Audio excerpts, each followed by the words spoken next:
Marami tayong plano sa mundong ito na walang kinalaman sa buhay na walang hanggan. Tama o mali? Sa buhay natin, may mga plano tayo, pangarap natin na ganito, pero wala yung kinalaman para sa buhay na walang hanggan.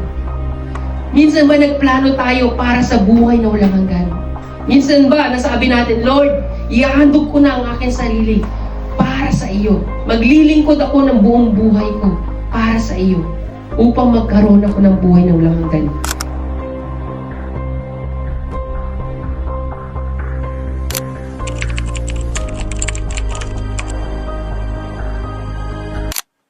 Dahil sa pananampalataya sa Diyos, ibinalik sa ilang mga babae ang kanilang mga mahal sa buhay na namatay matapos ang mga ito'y buhayin muli. May mga tumanggi silang palayain sapagkat pinili nila ang mamatay sa pahirap upang sila'y muling buhayin at magtamo ng mas mabuting buhay. Mayroon namang hinamak at hinagupit at mayroon ding ibinilanggo, nakakadena. Ang iba naman ay pinagbabato, nilagari sa dalawa at pinatay sa tabak. Ang iba'y nagdamit ng balat ng tupa at kambing. Ang iba'y namumulubi, inapi at pinagmamalupitan. Hindi karapat-dapat sa kanila ang daigdig. Nagpagala-gala sila sa mga ilang at kabundukan. Nagtago sila sa mga yungib at lungga sa lupa. At dahil sa kanilang pananampalataya sa Diyos, nag-iwan sila ng isang kasaysayang hindi makakalimutan kailanman. Bagamat sila'y pinarangalan sa pamagitan ng pananampalataya, hindi nila natanggap ang ipinangako sapagkat may mas magandang plano ang Diyos para sa kanila upang sila'y hindi maging ganap malibang kasama tayo. Amen. Ang title ng preaching natin ngayon ayon sa Hebrew chapter 11 verse 35 to 40, mas maganda ang plano ng Diyos para sa atin. Amen? Sabihin natin sa ating mga kapatid, mas maganda ang plano ng Diyos para sa atin.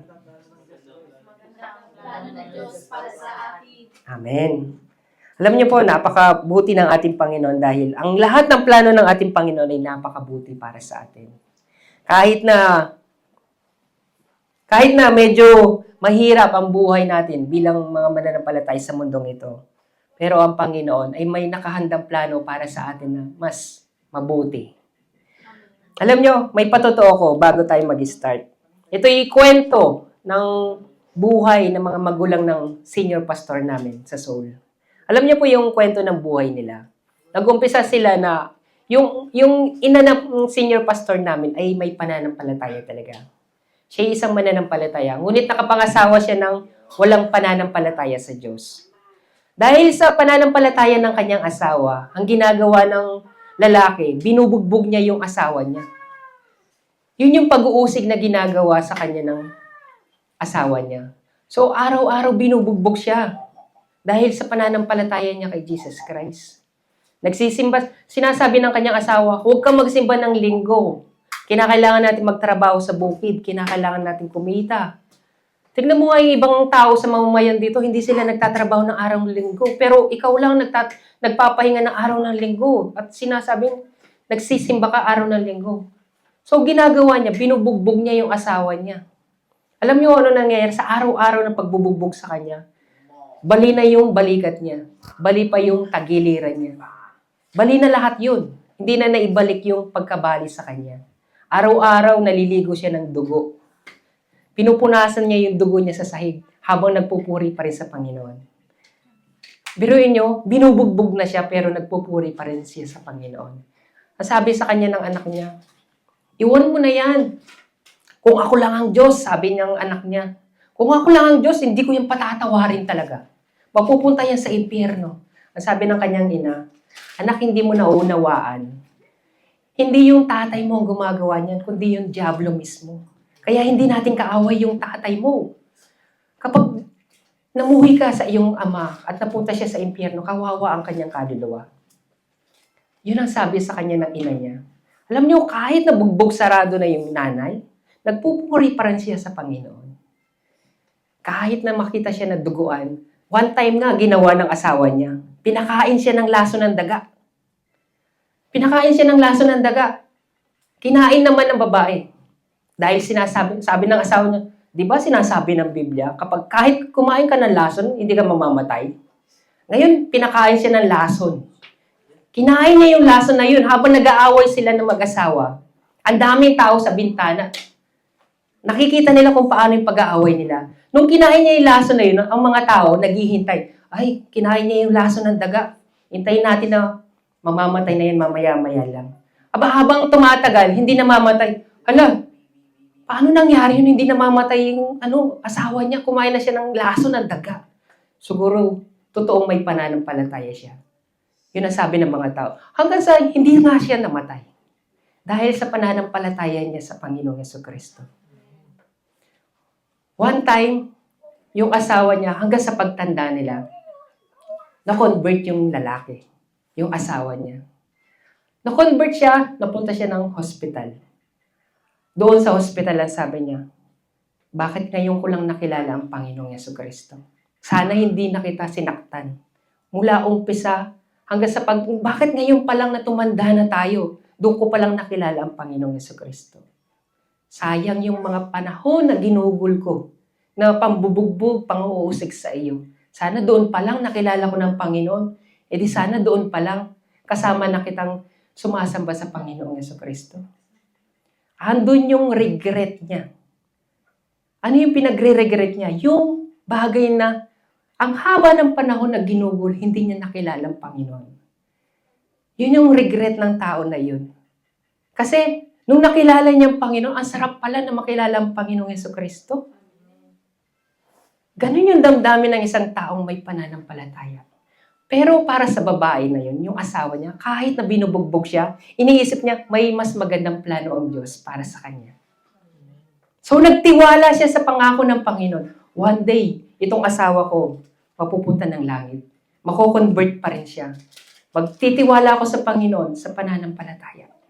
So, hindi siya binigo ng Panginoon. Kahit matanda na silang dalawa, kahit na bali-bali ng kanyang mga buto, ang Panginoon, tinugon siya sa kanyang mga kahilingan. Kinonvert yung kanyang asawa bilang isang mananampalataya. Bago pumanaw ang kanyang asawa, siya ay nakapagsisi at tinanggap niya ang ating Panginoon Jesucristo.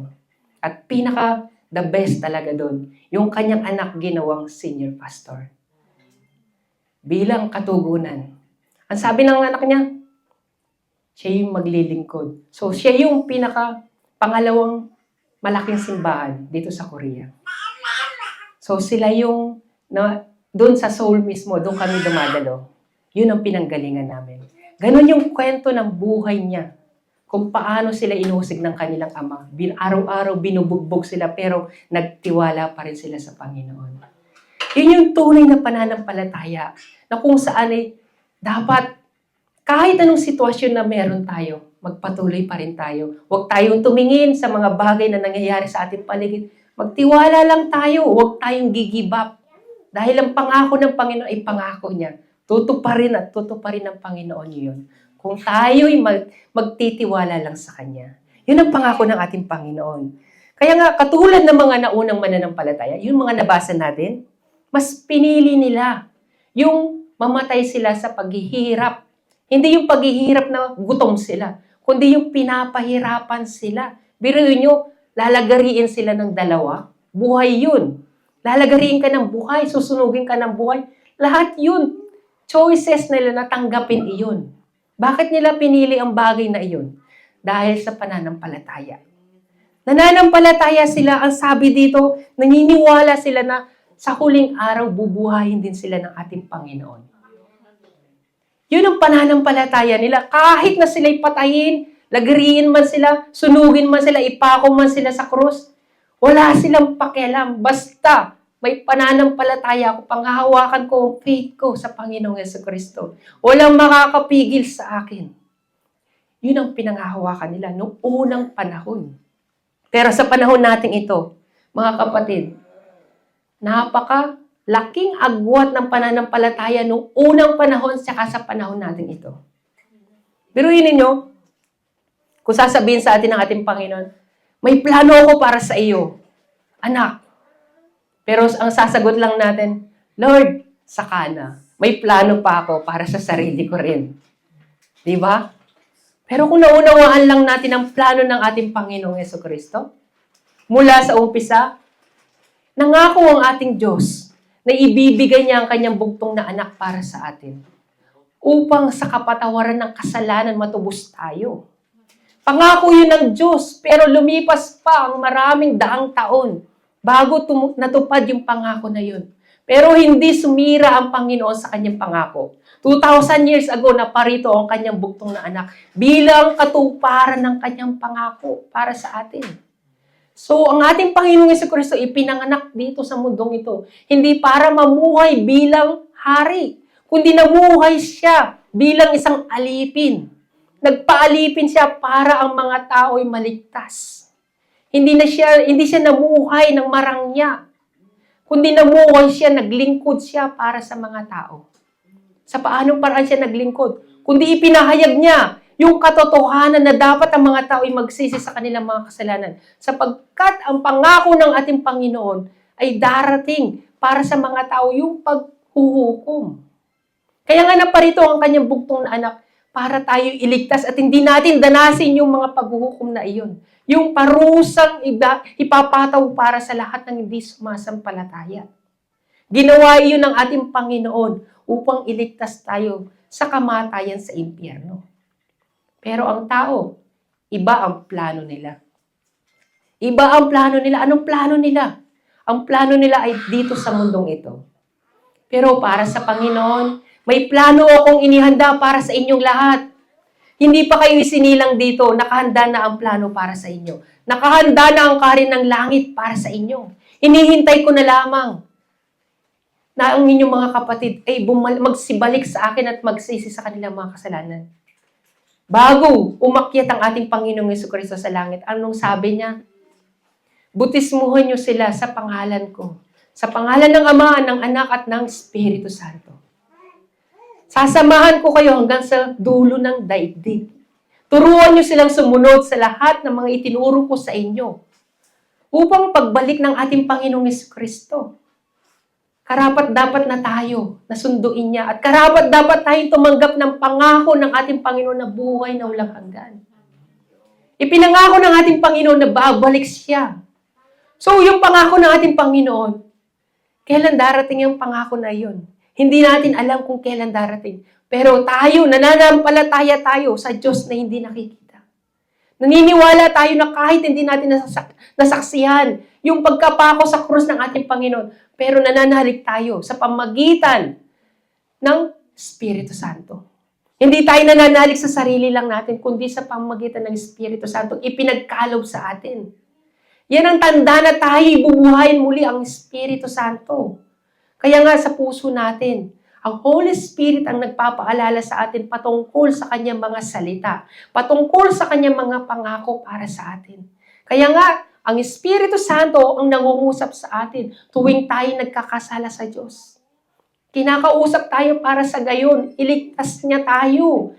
Magsisi ka dahil malapit nang dumating ang karin ng langit. Ganyan ang pangungusap ng Panginoon para sa atin. Pero para sa atin, napakapalad natin. Mapalad na tayo kung iisipin natin. Dahil madali lang at magaan ang pamumuhay natin bilang mananampalataya kung ikukumpara natin noong unang panahon. Alam natin yan, yung buhay nila. Kung paano sila inusig, kung paano sila patayin, kung paano sila parusahan ng mga tao dahil sa pananampalataya. Pero inihandog nila ang kanilang buhay sa Panginoon. Dahil yun ang alam nilang tama. Ginawa nila iyon dahil naniniwala sila na sa huling araw, sila magkakaroon ng buhay na walang hanggan. Pero sa panahong ito, napakagaan ng pananampalataya ng mga tao. Kaya nga sabi niya, hindi pa humahantong sa paghahandog ng dugo yung pakikipaglaban ninyo sa kasalanan. Ibig sabihin, hindi pa tayo humahantong sa pag-aalay ng dugo. Wala pa doon. Anong labanan lang natin? Yung labanan lang ng pamumuhay natin bilang pananampalataya, hindi katulad ng mga nauna. Yung nauna, nag-aalay sila ng buhay talaga para sa magandang balita. Pero tayo, ano yung pinaglalaban lang natin? Ang sabi ng Panginoon, kaya huwag ninyong ikabalisa ang para sa araw ng bukas. Dahil ang bukas ay siya ang bahala sa sarili nyo, sapagkat ang iyong mga suliranin, sapat na yung suliranin ninyo sa bawat araw. Yun lang ang binibigay sa atin ng ating Panginoon. Yung suliranin natin sa araw-araw. Hindi yung suliranin natin sa pamumuhay spiritual. Yung pag-aalay ng dugo, hindi natin kinakailangan gawin iyon. Napakagaan, ibig sabihin napakagaan. Kaya sabi ng ating sapagkat madaling dalhin ang aking pamatok at magaan ang pasaning ibibigay ko sa inyo. Ibig sabihin, madali lang. Madali na lang ang pamumuhay spiritual. Kung ikukumpara natin noong unang panahon. So, anong dapat natin gawin? Mamuhay tayo na may pananampalataya. Yun na lang ang pangahawakan natin, yung buhay pananampalataya. Pero, nakahanda ba tayo? Sa huling araw na ito, magaganap lahat ng mga nangyari noong unang panahon. Uusigin lahat ng mga mananampalataya, papatayin ng mga mananampalataya. Nakahanda ba tayo? Tayo ba? Ikakailaban natin ang ating Panginoong Jesucristo? O ililigtas natin ang ating sarili? Dito magkakaalaman kung sino ba talaga ang tunay na sumasampalataya sa ating Panginoon. Kaya nga sabi niya, mas maganda ang plano ko para sa inyo. Kung ano man ang plano natin para sa mundong ito, mas higit, mas maganda ang plano ng Diyos para sa atin. Saan? Doon sa karin ng langit. Kaya nga yung mga bagay dito sa mundong ito, hindi ito dapat pahalagahan na masyado. Kaya nga sabi ng Panginoon, mas mahalaga ang buhay kesa sa damit. So yung damit na ito, kumukupas. Pero yung buhay, minsan lang. Minsan lang yung buhay na ibinigay sa atin ng ating Panginoon. Dapat natin gamitin ito ng tama. Wala nang second chance kapag tayo ay namatay. Hindi natin masasabi sa Panginoon, Lord, bigyan mo ako ng second chance para makabalik sa mundo. Para ituwid lahat ng mga bagay na nagawa kong kamalian. Wala nang second chance. Binibigay sa atin ng Panginoon, second chance, yung tayo sa bawat araw na bubuhay tayo. So gamitin mo iyan sa tamang paraan. Sa paanong paraan mo gagamitin ang buhay na ibinigay sa iyo ng Panginoon? Alamin mo kung ano ang plano ng ating Panginoon para sa iyo. Kung alam mo yung plano ng Panginoon para sa iyo, hindi dito sa mundong ito, kundi sa karin ng langit, mamumuhay ka ng makaspiritual. Gaya ng sabi ng ating Panginoon, ang Diyos ay banal, dapat ka magpakabanal. So sabi ng Panginoon, ang Diyos ay banal, dapat ka magpakabanal. Hindi mo makikita ang Ama kung hindi ka mamumuhay ng may kabanalan. So, hindi dito sa mundong ito ang pamumuhay, kundi doon sa karin ng langit. So, dapat natin gawin, magpakabanal tayo upang makita natin ang ating Ama doon sa langit. So, yun ang purpose ng buhay natin sa mundong ito. Katulad ng mga naunang mananampalataya, namuhay sila na may kabanalan. Inialay nilang kanilang buhay alang-alang sa magandang balita. Ganon din ang ginawa ng ating Panginoon. Sa kabila ng mga pangako ng ating Panginoon, bakit hindi pinipili ng mga tao yung plano ng Diyos? Ginawa ng ating Panginoon, ibinigay niya ang kanyang bugtong na anak. Isinugo niya ang kanyang bugtong na anak upang ipakita kung gaano kamahal. Kung gaano niya tayo kamahal. Isinugo niya ito upang hinayaan niya ito na mamatay sa krus. Hinayaan niya ito. Kahit na ang ating Panginoong Jesucristo ay humiling sa Diyos, pero hinayaan pa rin ng Diyos na ang kanyang anak ay magduso ng hirap. Ito'y dumanak yung dugo niya at ang kanyang buhay ay namatay doon sa krus. Ginawa iyon ng ating Panginoon upang tayo matubos sa lahat ng ating mga kasalanan. Ginawa iyon ng ating Panginoon upang maipadama niya yung pag-ibig niya para sa atin.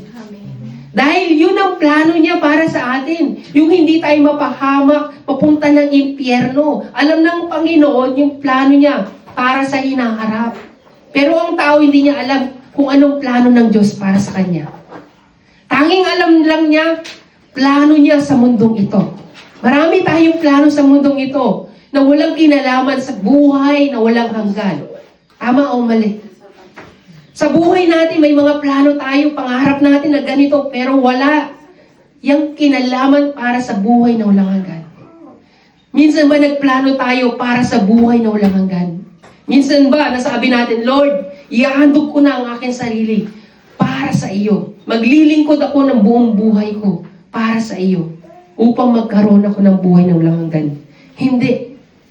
Marami tayong plano sa buhay na walang kinalaman ng buhay na walang hanggan. Ibig sabihin, mas mas malaki ang plano natin sa mundong ito kesa yung makapunta tayo ng langit. Pero ang Panginoon, nagpapaalala sa atin na dapat tayong sumunod sa plano ng Diyos nang sa gayon, yung plano niya ay matupad sa atin. Dahil hindi matutupad ang plano ng Panginoon kung hindi natin susundin ang kanyang kalooban. Katulad ng ginawa ng ating Panginoon. 2,000 years ago, isinugo niya ang kanyang buktong na anak.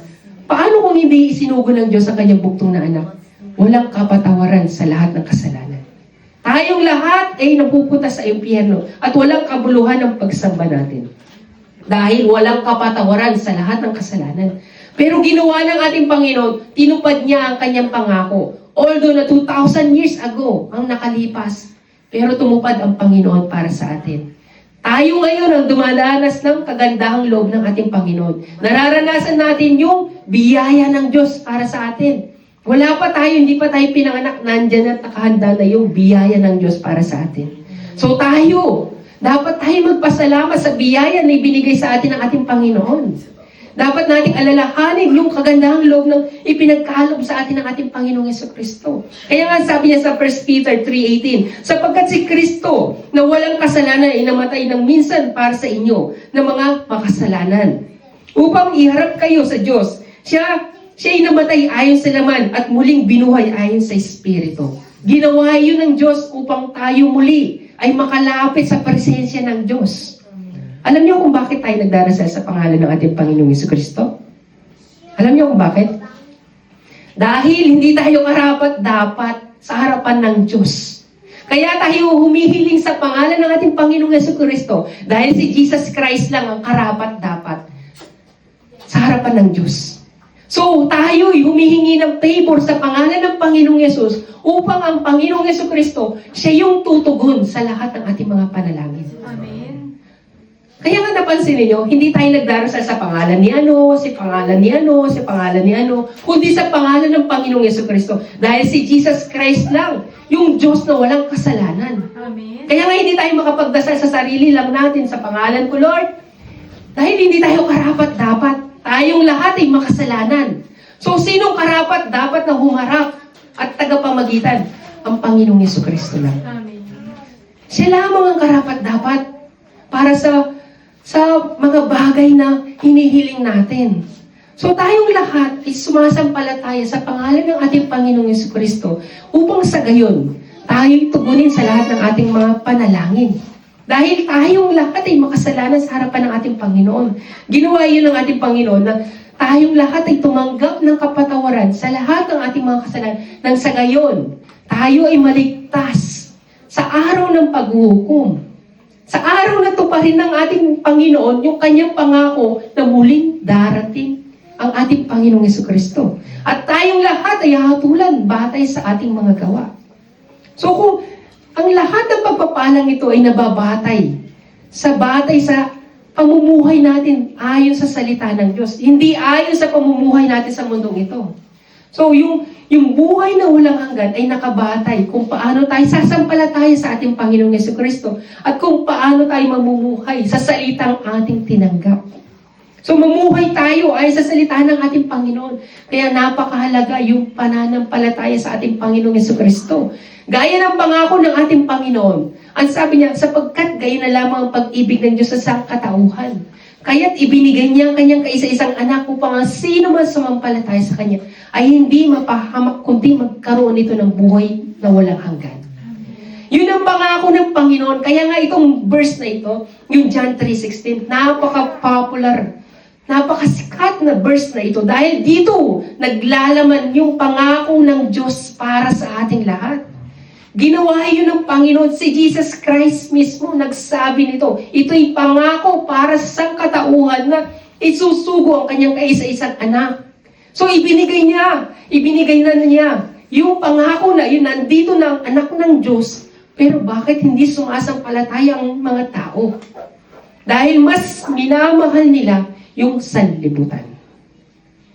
Pero ang pangako ng Panginoon, hindi siya tumigil para sa atin. Dahil yung pangako na yan ay matutupad yan sa araw ng paghuhukom. Matutupad yan. Pero Makakamtan ba natin iyon? Makakamtan natin yun kung tayo magtitiwala sa lahat ng plano ng Diyos para sa atin. Kung tayo lang ay sasampalataya. Kaya nga, napakarami mga tao na nasa impyerno, especially sa mga Kristiyano. Bakit sila napapahamak sa impyerno? Dahil wala silang pananampalataya sa ating Panginoong Jesucristo. Sinabi niya, ang sino man sumampalataya sa kaisa-isang anak ay hindi mapapahamak, kundi magkakaroon ito ng buhay na walang hanggan.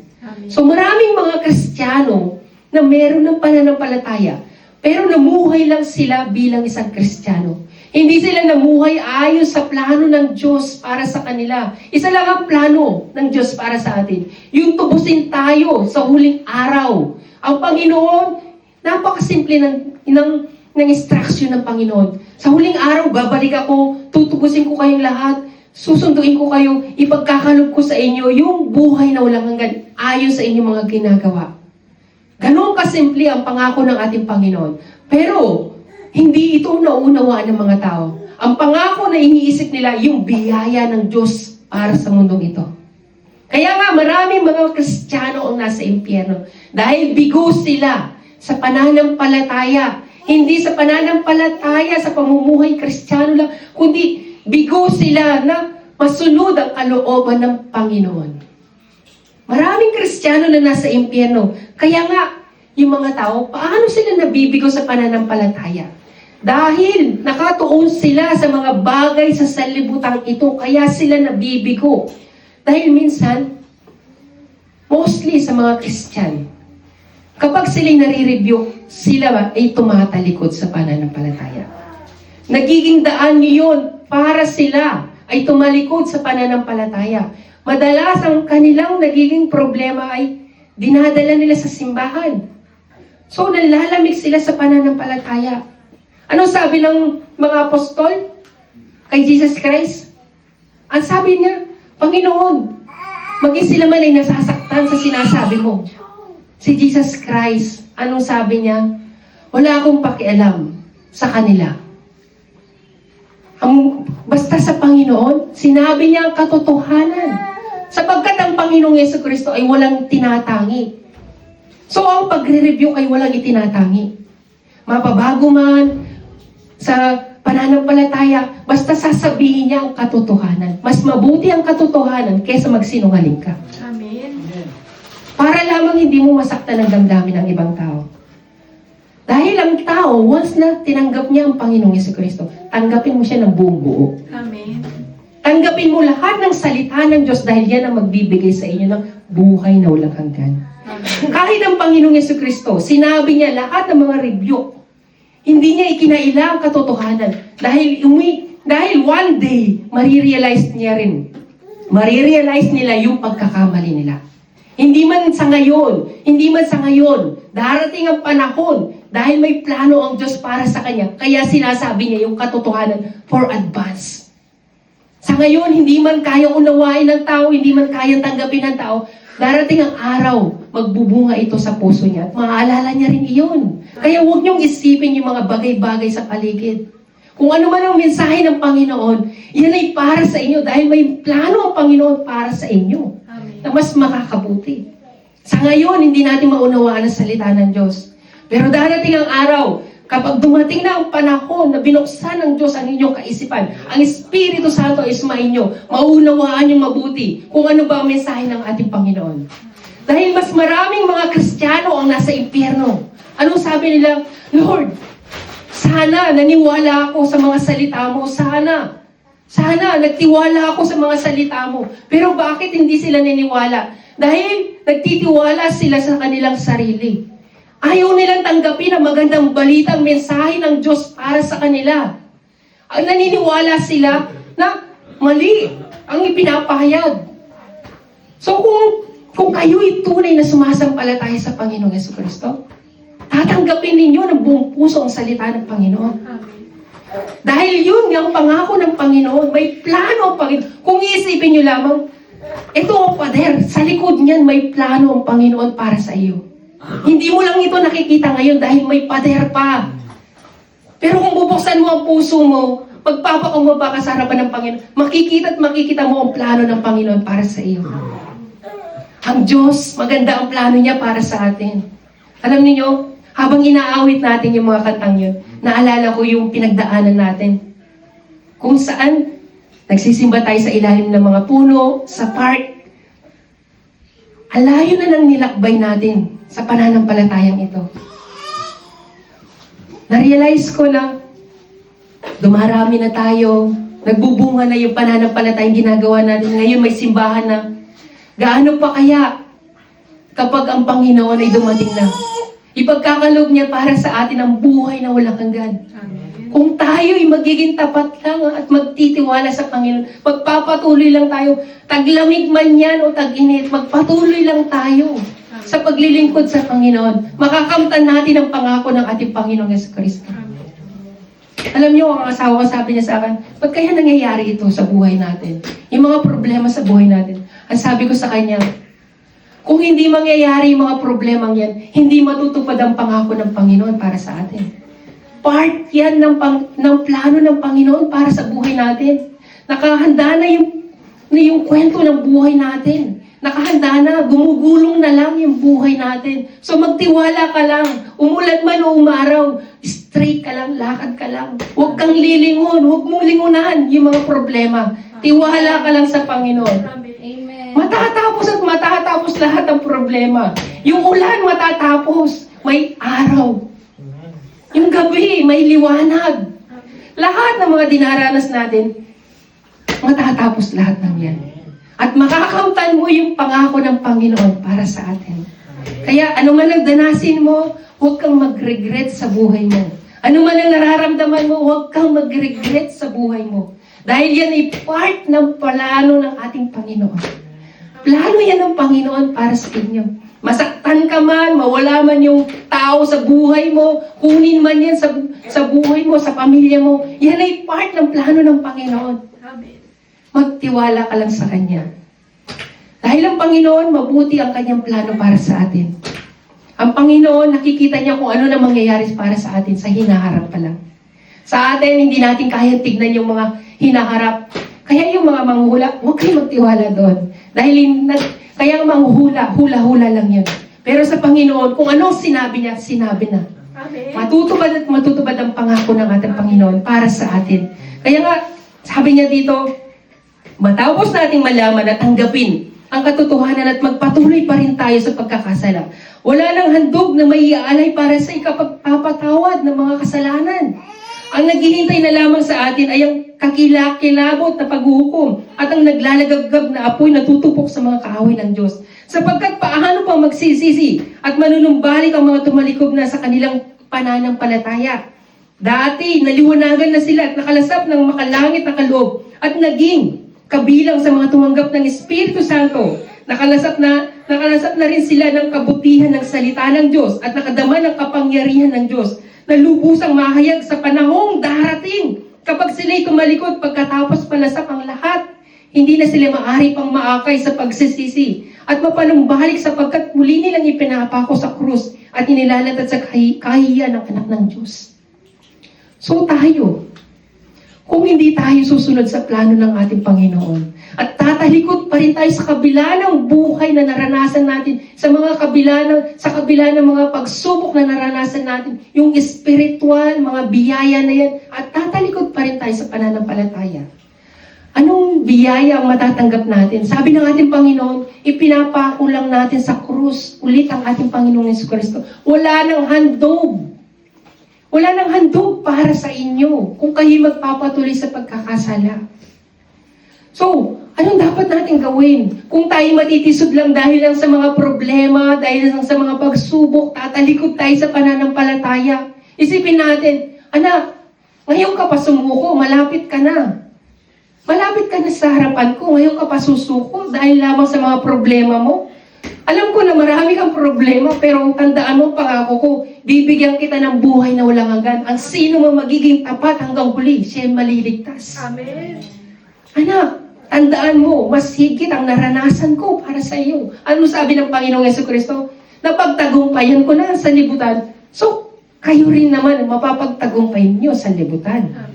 Kung talagang kayo'y mga anak ko, kung saan ako, andun din kayo. Ibig sabihin, kung kayo'y tunay na mga anak ng Diyos, sigurado, sa langit din ang punta ninyo. Dahil tunay kayong anak ng Diyos.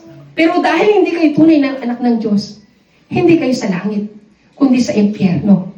Kaya nga, dito sa lupang ito, ano man ang mga problema sa buhay natin, huwag kayong tumalikod sa pananampalataya sa Panginoon. Tandaan ninyo, hindi na bababaha ang Panginoong Jesucristo para mag-alay ng buhay.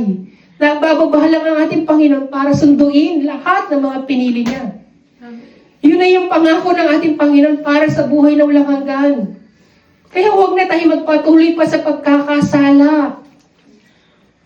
Kung tayo tumanggap na sa ating Panginoon, dire-diretso na tayo magbagong buhay.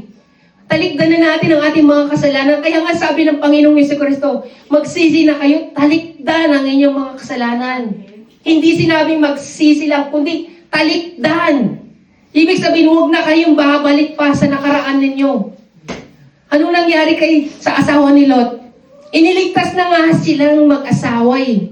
Anong sabi ng anghel? Huwag kang tatalikod sa nasusunog na bayan. Anong ginawa niya? Tumalikod pa rin siya. Kasi nga, doon siya nang galing eh. Binalikan niya pa rin yung pinagmulan niya. Ano nangyari? Pinarusahan siya, naging asin siya. Ganon din sa buhay, pananampalataya. Kung tayo babalik pa rin sa pagkakasala, wala nang handog na may alay para sa atin. Sa kapatawaran ng kasalanan, anong naghihintay na lamang sa atin? Naglalagabgab na apoy ng impyerno. Alam niyo, alam ko na patutuo ko na ito. Isang batang babae, nakarating siya ng langit. Pagdating niya ng langit, sinundo siya ng mga anghel. Nagulat siya, andun yung tito niya. Pero yung tito niya, exorcist. Nung nabubuhay yung tito niya, pinlano ng tito niya na ihandog yung pamangkin niya, handog na buhay. Papatayin siya, yung dugo niya mismo yung handog. Pero, hindi yun natuloy. So, yung tito na yun, nagkaroon ng karamdaman. Bago siya mamatay, nakapagsisi siya sa kanyang mga kasalanan. Anong sabi ng kanyang pamangkin? Lord, bakit nandito yung tito ko na yan? Hindi mo ba alam na yung tao na yan ay gusto akong patayin nung bata ako? Gusto akong ihandog. Anak kanya, nandito siya kasi nga, nakapagsisi siya bago siya namatay. So, nandito siya sa langit ngayon. Tumanggap siya ng buhay na walang hanggan. Lord, ba't ganon? Kanya. Ang sama ng tao na yan eh. Hindi mo yun nauunawaan, anak. Dahil pinatawad siya ng Panginoon sa kanyang kasalanan. Nagpakumbaba siya, tinanggap niya ang Panginoong Jesucristo. Kaya siya pinatawad at nandito siya ngayon. So Lord, maaari mo ba akong ibalik sa lupa? Magpapakasama muna ako. Pagkatapos kung magpakasama, kapag alam ko na malapit na ako mamatay, doon pala ako magsisisi. Katulad ng tito ko. Tinawanan siya ng anghel. Alam niyo bakit? Anak, hindi mo ata nauunawaan ang salita ng Diyos. Hindi mo alam kung kailan ka mamamatay. Hindi mo alam kung kailan ka mamamatay. Okay lang magpakasama ka na magpakasama, pero hindi mo alam kung kailan ka mamamatay. Hindi mo alam kung sa araw na yun ay magagawa mo pang magsisi sa iyong kasalanan. Kaya nga may mga aksidente nangyayari. Merong heart attack. Sila ba'y nakapagsisi sa kanilang kasalanan? Hindi. Namatay sila nang hindi nakapagsisi sa kasalanan. Katulad ng sinabi ng ating Panginoong Jesucristo, mamamatay silang hindi pa pinapatawad sa kanilang mga kasalanan. So, maaari natin gawin magpatuloy tayo sa pagkakasala. Pero, ang hamon ng ating Panginoong Jesucristo sa atin, hindi mo alam kung kailan ka mamamatay. Siguraduhin mong ililigtas mo ang iyong sarili sa araw na humarap ka sa akin. Dahil walang ibang magliligtas sa iyo, kundi ang Panginoong Jesucristo lamang. Amen. So sa buhay natin iyon, huwag nating sayangin yung buhay na binibigay sa atin ng ating Panginoon. Binigay sa iyo ng Panginoon yung pananampalataya, huwag mong sayangin. Magpatuloy ka lang sa paglilingkod sa Panginoon. Kung paano ka tinawag ng Panginoon, gamitin mo yan. para parangalan ng Panginoon. Nang sa gayon, sa araw na dumating, yung araw na tawagin ka ng Panginoon, pararangalan ka niya. Puputungan ka niya ng korona ng buhay na walang hanggan. Kung kayo'y magpapatuloy lang sa pananampalataya sa ating Panginoong Jesucristo. Kung yung mga naunang mananampalataya, mas pinili nila na mamatay sa hirap, sa mga pahirap na dinanas nila. Dahil pinanghawakan nila yung pananampalataya na sila'y muling bubuhay ng Panginoon. Tayo, problema lang ang pinanghawakan natin. Problema, itry ninyo pumunta ng North Korea. Hindi kayo makakatiis isang araw lang. Magdarasal kayo sa pangalan ni leader nila. Hindi ka, alam niyo yung senior pastor namin, pumunta siya doon. In-invite siya doon, kumain siya sa restaurant doon sa bansa na yun. Nagdasal siya sa Panginoon. Salamat po sa pangalan ni Jesucristo. Anong sabi ng mga sundalo doon? Hoy, ba't ka nagdarasal sa pangalan ni Jesus Christ? Yung leader namin nagbigay ng pagkain mo, hindi yung Jesus Christ na yan. Wala akong paki sa inyo. Ang Panginoong Jesucristo nagbigay ng pangalan ng pagkain na ito. Doon, ang mga mananampalataya, pinapatay. Walang isa man doon ang makakapaglabas ng Biblia. Ang Biblia doon kinakain nila araw-araw. Pagkatapos mong basahin, kainin mo na yun para walang ebidensya. Sumasamba sila sa underground. Humukay sila ng lupa. Nagukay sila sa ilalim ng lupa para lang makapagsimba. Pero tayo dito, malaya tayo. Malaya tayong nakakasamba sa Panginoon. Kahit anong oras pwede kang magpuri sa Panginoon. Kahit anong oras maaari kang magdasal. Kahit anong oras maaari kang magbasa ng Biblia. Pero ginagawa ba natin iyon? Sinasamantala natin yung kalayaan na binigay sa atin ng ating Panginoong Jesucristo. Ang sabi ng ating Panginoon, hindi porke malaya ka, gagamitin mo na iyan para magpatuloy ka sa iyong pagkakasala. Huwag mong gamitin ang kalayaang ibinigay sa iyo ng Panginoon. Gamitin mo yung kalayaan na yan upang parangalan ng ating Panginoong Jesucristo. So sa buhay natin ito, kaya dapat sundin natin ang plano ng Diyos para sa atin. Wala pa tayo sa finish line. Tumatakbo pa lang tayo. Wala pa tayo sa finish line. Pag nasa finish line na tayo, yun na yung araw ng paghukom. Yun na yung araw na tayo tawagin na ng Panginoong Jesucristo. So, kamtan ninyo yung finish line na makarating kayo sa finish line, sa takbo ng buhay, pananampalataya. Kaya nga, kung iisipin natin, Lord, kung kailan malapit ako, saka naman dumarating yung maraming mga problema. Bakit? Para bang, kung kailan ako lumalapit sa iyo, para bang hinahatak ako pabalik? Iisipin natin na, part ba ito ng plano mo, Lord? Yes, plano niya yung Panginoon para sa atin. Pero para sa atin, regret ang nararamdaman natin. Alam niyo bakit? Madalas, nagkakaroon tayo ng regret sa pananampalataya dahil sa mga pagsubok sa buhay natin. Dahil naranasan na natin yung mga bagay sa salibutan na hindi natin, na hirap tayong maranasan muli dahil sa pananampalataya sa Panginoon. Katulad na lamang ng pamumuhay sa salibutan. Nung nasa salibutan ka, maaari ka mag-disco, uminom ng alak, makipagbarkada, lahat-lahat ng yan gagawin mo, malaya ka. Pero dahil sa pananampalataya mo sa Panginoong Jesucristo, iiwanan mo lahat ng yan. Lahat ng yan, iiwanan mo, alang-alang sa buhay na walang hanggan. Ganon, kahirap ang pananampalataya. Yun yung plano na sinasabi ng Panginoon. Nakasalalay sa pananampalataya mo. Kaya nga, regret ang nararamdaman natin. Gusto natin bumalik sa nakaraan. Pero mahirap ibalik ang nakaraan. Dahil hindi na natin maaari pang balikan ang nakaraan. Sa buhay natin, kung ano man yung mga bagay na naranasan natin nung panahon na iyon, hindi na natin maaari pang balikan ngayon. Ang plano ng Panginoon ay danasin natin yung mga bagay na ito. Para sa gayon, katulad ng mga Israelita, anong ginawa ng Panginoon? Sabi niya, kayo'y naglakad sa ilang pero hindi napudpud ang inyong mga tsinelas. Kayo'y nagutom pero nanatili pa rin kayong matatag. Ginawa ko yun para kayo'y disiplinahin. So tayo mismo, naghihirap tayo sa mga pagsubok na ito para tayo disiplinahin ng Panginoon. Nang sa gayon, pagharap natin sa ating Panginoon, matatag na tayo. tayo'y karapat dapat na papasok sa kari ng langit. Ganun ang nais ng ating Panginoon. Kaya nga, huwag tayong mag-regret sa mga bagay na dinaranas natin ngayon. Hindi yan maging daan. Nawa, hindi maging daan yan. Para kayo'y tumalikod sa pananampalataya. Huwag kayong mag-regret. Dahil ang regret na yan ay magdadala sa inyo pabalik sa makamundong pamumuhay. Dahil hahangarin ninyo na mamuhay muli ng magaan na pamumuhay. Kesa sa pamumuhay sa pananampalataya na punong-puno ng pagsubok. Ano sabi ng Panginoon dito sa Galatia? Talagang napakahangal ninyo. Napakahangal ninyo. Nagsimula na kayo sa Espiritu at ngayon nais pa ninyo magtapos sa pamagitan ng inyong sariling lakas.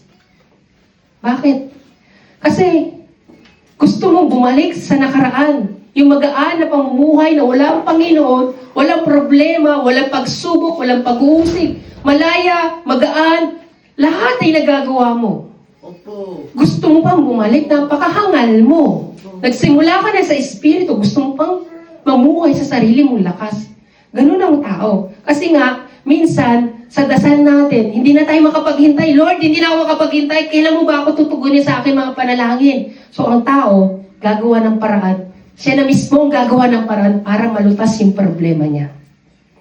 Kasi nga, nagre-regret na siya sa pananampalataya niya. Ang gusto niya, yung makapamuhay siya sa sarili niya lang lakas. Tingnan ninyo si Adan at si Eva. Ano nangyari kay Adan at Eva? Ibinigay sa kanya yung lahat ng pagpapala sa buhay nila. Pero, pinili pa rin nila na sundin ang kanilang nais. Anong nangyari sa kanila? Pinalaya sila sa halaman ng Eden. Inalis sa kanila yung biyaya ng Panginoon. Hindi lamang yun. Inalis din sa kanila yung kaluwalhatian ng Panginoon at ang buhay para sa kanila. Kaya nga tayo, kung tayo mamumuhay sa sarili lang natin, katulad ni Adan at Eva, ipinagkaloob na sa atin ng ating Panginoon lahat ng biyaya para sa atin. Kung tayo tatalikod sa pananampalataya, ano mangyayari sa atin? Tayo ay mamamatay at mapupunta ng impyerno. Paano tayo makakaligtas sa parusa ng Diyos? Kaya nga, ang Panginoon, gusto niya, mahalin natin siya ng buong puso. Kaya nga sabi niya, huwag ninyong ibigin ang sanlibutan ito. Ang mga bagay na nasa sanlibutan. Ang umiibig sa sanlibutan na hindi umiibig sa Ama. Ang lahat ng nasa ng laman at nasa ng mga mata. At ang mga pagmamalaki ng mundong ito ay hindi nagmumula sa Ama kundi sa sanlibutan. So lahat ng mga bagay sa mundong ito, mga nararating na mga tao, mga kayamanan man yan, successful man yan, ay mula lang sa tao, hindi sa Panginoon. Tignan ninyo, kapag nasa Panginoon ka, hirap na hirap ka para sa mga successful na bagay na yun. Kasi nga, hindi yan ang plano ng Panginoon para sa iyo. Iba ang plano ko para sa iyo. Ang plano ko ay mamuhay ka ng makaspiritual. Hindi ka mamuhay sa hilig ng laman o mga bagay sa mundong ito. Dahil darating ang araw na ang mga bagay sa mundong ito ay maglalaho kasama ng mundong ito. Lahat ng yan, lahat ng pinaghirapan ng tao ay maglalaho. Pero kung ikaw ay mamumuhay na makaspiritual, daranasin mo ang buhay na ipinangako sa iyo ng ating Panginoon. Kaya nga, napakahirap na mamuhay. Kaya nga sabi niya, ang mga namumuhay ayon sa hilig ng laman ay walang pinapahalagahan kundi ang mga bagay na nauukol sa laman. Ngunit ang mga namumuhay ayon sa Espiritu ay nagpapahalaga sa mga bagay na espiritual. Ang pagsunod sa hilig ng laman ay naghahatid ng kamatayan.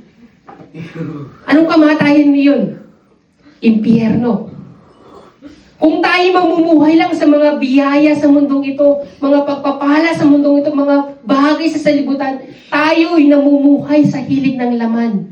Pero kung tayo namumuhay sa espiritual, wala tayong bagay na pinapahalagan kundi yung kabanalan mismo. Anong sabi niya? Ang mga sumusunod sa espiritu ay may buhay at kapayapaan. Tignan ninyo, mamuhay ka na wala ang Espiritu Santo, mamuhay ka sa sarili mong lakas, punong-puno ka ng stress. Paano ko kaya lulutusin to? Ang dami kong problema. Paano kaya mangyayari malulutas to? Ang dami mong pinoproblema kasi nga sa sarili mong lakas. Pero kung ikaw ay magtitiwala sa Espiritu Santo, meron kang kapayapaan. Ay, si Lord nang bahala dyan. Bahala si Lord dyan. Naniniwala ako na tutugunin ako ng Panginoon. Yun ang tunay na pananampalataya. Wala kang alinlangan, wala kang stress sa buhay mo dahil nagtitiwala ka sa Panginoon. Pero kung magtitiwala ka lang sa Kanya, sa iyong Holy Spirit, ipapabatid sa iyo ng Holy Spirit yung salita ng Panginoon. Anak, di ba sinasabi sa kasulatan na ganito, ganito, ganito? So may connection ka sa Holy Spirit. Nandun na yung katugunan na lahat ng mga problema mo sa pamagitan ng Espiritu Santo. Kasi nga, ang Holy Spirit mismo ang magsasabi sa iyo kung ano bang dapat mong gawin para malutas ang iyong problema. Hindi ikaw ang gagawa ng kalutasan sa iyong mga problema dahil stress ang mararamdaman mo sa buhay mo. Minsan, darating sa point na babagsak at magsasawa ka na lamang. Ayaw mo nang sumampalataya, ayaw mo nang magsimba dahil punong-puno ka na ng problema sa buhay. Pero kung magtitiwala ka lang sa ating Panginoon, bibigyan ka niya ng kapayapaan. Yan ang pangako ng ating Panginoon. Kaya sabi ng ating Panginoong Jesucristo, kapayapaan ang ibinibigay ko sa inyo. Hindi katulad ng kapayapaang ibinibigay sa inyo ng mundong ito. So kapayapaan mula sa Espiritu Santo ay pinagkakalob sa atin ng ating Panginoon. So yung kapayapaan na yung kamtan natin sa pamagitan ng Espiritu Santo. Kaya nga, at sabi niya, mawawala ang sanlibutan at ang lahat ng kinahuhumalingan nito. Ngunit, ang sumusunod sa kalooban ng Diyos ay magbubuhay magpakailanman. Amen. Yan ang pangako ng Panginoon para sa ating lahat. Pangako yan ng ating Panginoon. Kaya, sabi niya, kaya ang paningin namin nakatuon sa mga bagay na hindi nakikita at hindi sa mga bagay na nakikita. Ano yung mga bagay na yon? Sapagkat panandalian lamang ang mga bagay na nakikita, ngunit walang hanggan ang mga bagay na hindi nakikita. Amen. Yun ang kaharian ng langit.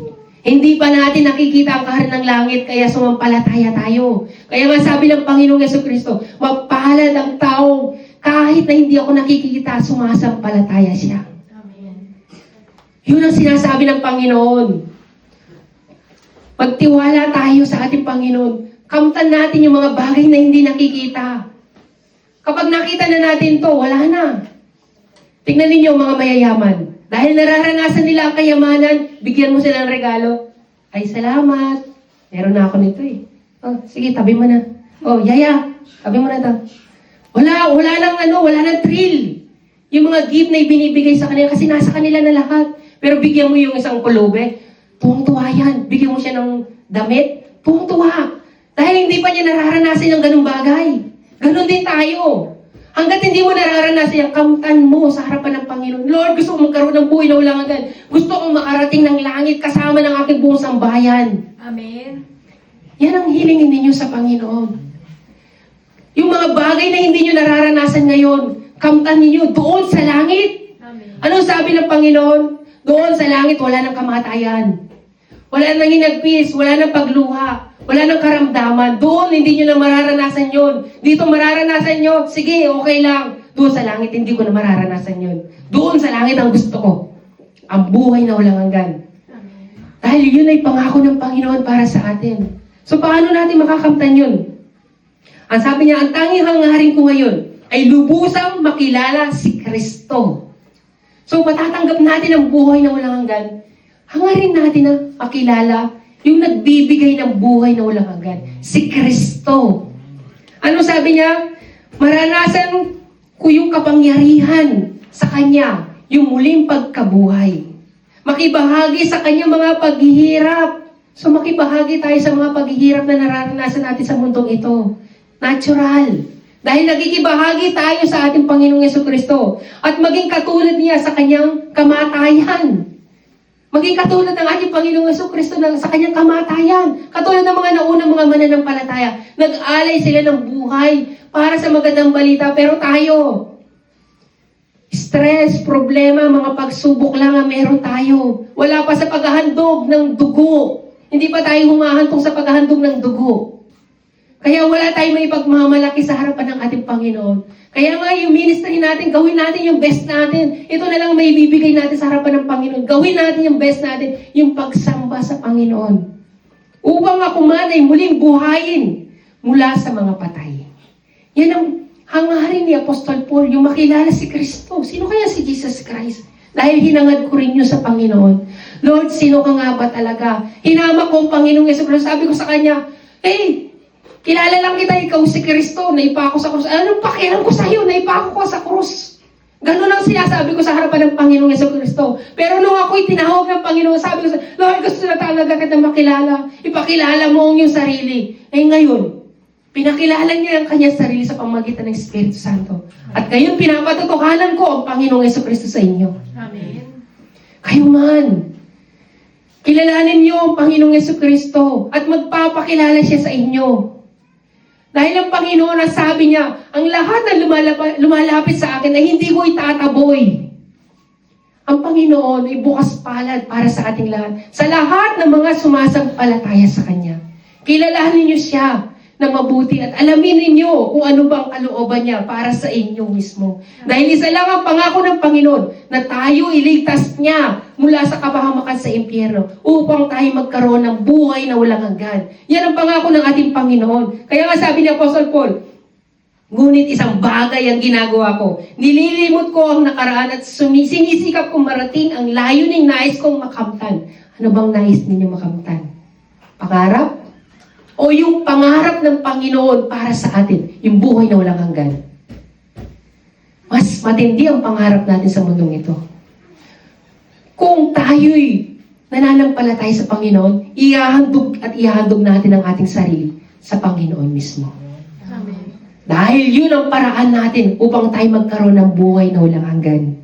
Kaya nga sabi niya, nagpapatuloy nga ako patungo sa hangganan upang makamtan ko ang gantimpala ng pagkatawag sa akin ng Diyos. Sa pamagitan ni Kristo ni Jesus, ang buhay na hahantong sa langit. So, magpatuloy kayo hanggang makamtan ninyo yung dulo na sinasabi ng Panginoon. Sa harapan ng finish line, pararangalan ka ng Panginoon na buhay na walang hanggan.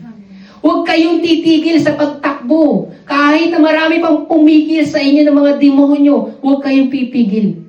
Magpatuloy lang kayo sa pagtakbo kahit marami pang mga problema.